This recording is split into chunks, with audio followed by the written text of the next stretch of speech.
Moi, je m'appelle Julie, j'ai 22 ans. Avant la formation en direction technique à l'ENSAT, j'étais en DNMA de Régie Lumière à Nantes.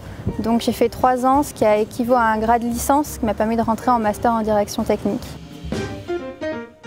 Donc moi c'est Tom, j'ai 23 ans et avant d'arriver en département direction technique à l'ENSAT, j'étais à Paris pendant 3 ans où j'ai fait une école très technique axée sur la régie générale et comme toi ça m'a donné un équivalent grade licence qui m'a permis ensuite d'entrer et de passer le concours ici.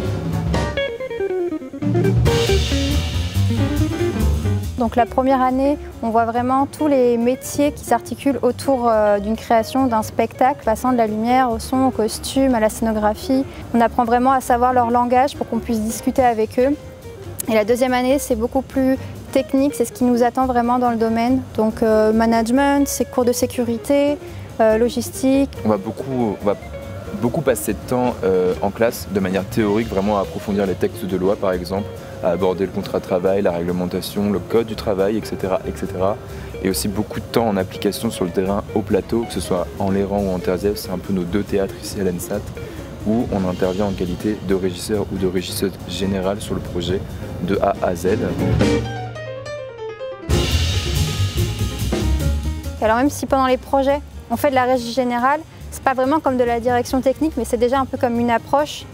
La grande différence entre la régie générale et la direction technique, c'est qu'il n'y a pas les mêmes responsabilités. Le régisseur ou la régisseuse générale s'occupe vraiment d'une partie scénique pour le coup, qui est très pratique au plateau, même s'il y a beaucoup aussi de planification et de gestion humaine, et qu'un directeur ou une directrice technique s'occupe vraiment de la partie plus d'une globalité, on va dire, bâtimentaire. C'est que ça va être tout le théâtre et tous les services confondus, et non pas que l'espace scénique.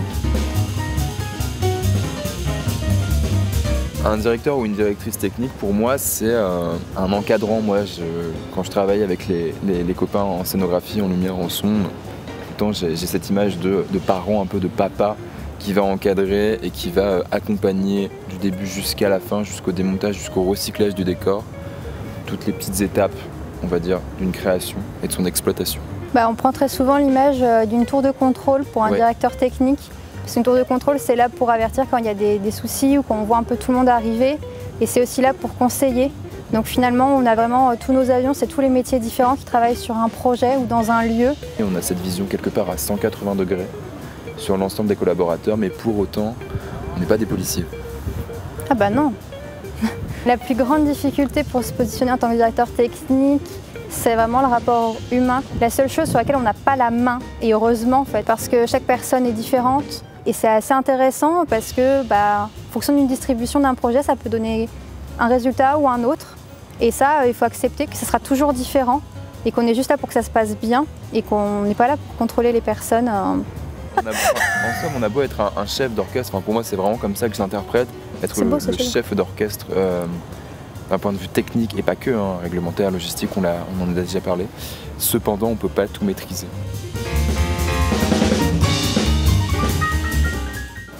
Alors, c'est un moment marquant de notre scolarité à l'ENSAT. Chaque année, du coup, à l'ENSAT, en deuxième année, il y a ce qu'on appelle le module cabaret. C'est une production ouverte au public. Et nous, on intervient du coup sur ce projet en qualité de régie G.